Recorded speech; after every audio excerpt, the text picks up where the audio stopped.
Kita ke informasi selanjutnya, pemirsa. Emiten Unggas PT Java Kemfit Indonesia Tbk atau JPFA melaporkan kinerjanya lesu di sepanjang semester 1 2025. Ya, melansir laporan keuangannya, JPFA meraup laba bersih 1,23 triliun rupiah di 6 bulan pertama tahun 2025. Raihan itu merosot 16,42% secara year on year dari periode yang sama tahun lalu sejumlah 1,47 triliun rupiah.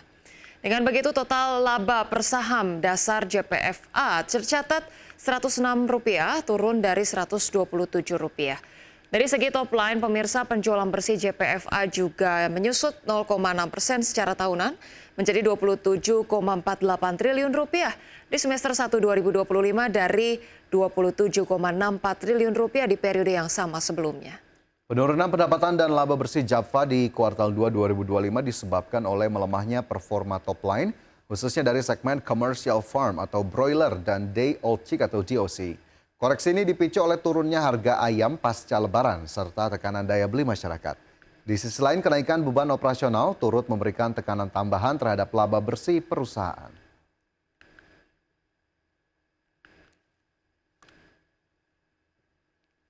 Pemirsa, emiten pengelola gerai kopi PT Forekopi Indonesia Tbk berhasil menambah 29 gerai baru sepanjang semester 1 2025 sebagai upaya ekspansi dan mendorong kinerja perusahaan. Sementara itu dari sisi kinerja keuangan, Fore membukukan pertumbuhan pendapatan sebesar 47% year on year menjadi Rp662 miliar pada semester 1 2025. Pertumbuhan pendapatan tersebut diikuti kenaikan laba bersih sebesar 29% menjadi Rp42 miliar. Menurut manajemen perusahaan, pertumbuhan kinerja didorong oleh ekspansi gerai dan efisiensi operasional yang ditempuh perusahaan. Adapun sepanjang 2025, Fore menargetkan sebanyak 70 gerai baru dapat terbangun. Guna mendukung target tersebut, Fore telah menyiapkan dana belanja modal hingga Rp222 miliar untuk rencana ekspansi sepanjang 2025.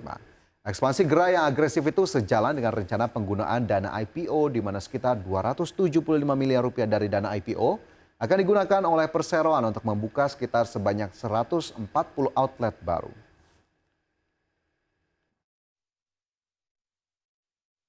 Emiten berikutnya, pemirsa, PT Kencana Energi Lestari Tbk atau KEN mengalami penurunan kinerja di semester pertama 2025. Ya, pendapatan dan laba bersih perseroan terkoreksi signifikan jika dibandingkan dengan periode yang sama di tahun lalu.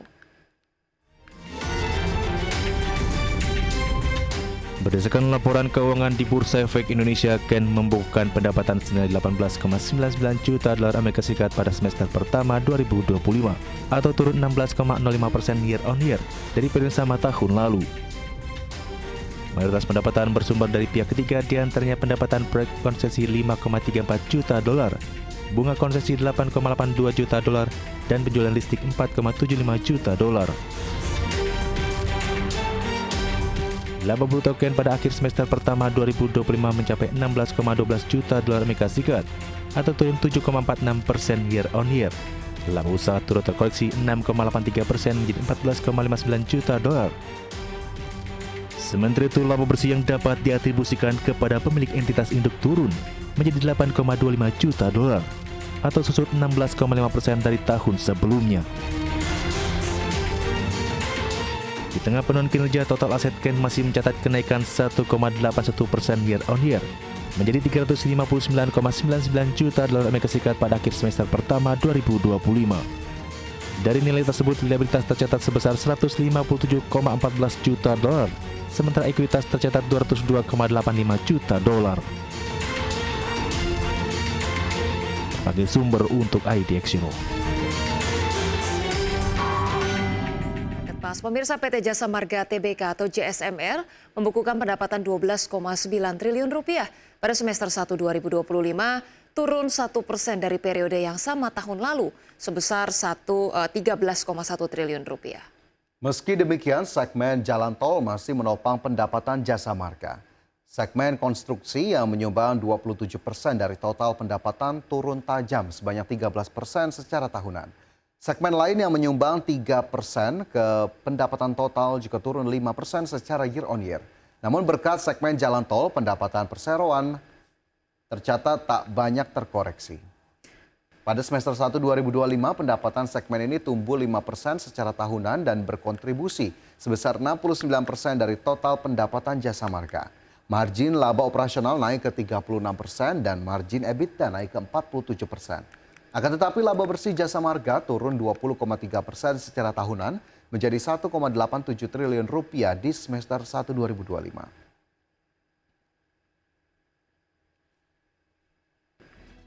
Pemirsa, harga minyak merosot sekitar 1% ke level terendah dalam 8 minggu pada Rabu setelah pernyataan Presiden Donald Trump tentang kemajuan perundingan dengan Moskow menciptakan ketidakpastian apakah Amerika akan menjatuhkan sanksi baru terhadap Rusia.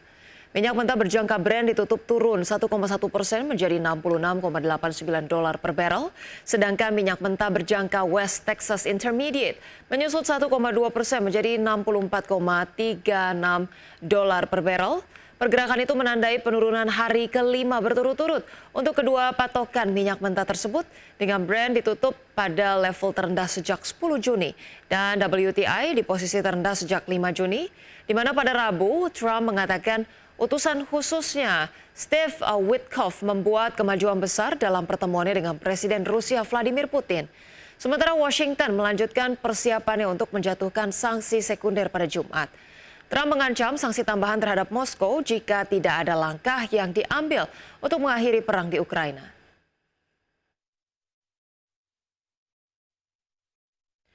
Pemirsa, Amerika Serikat mengenakan tarif tambahan 25% atas produk India sebagai respon atas keputusan India yang tetap mengimpor minyak dari Rusia.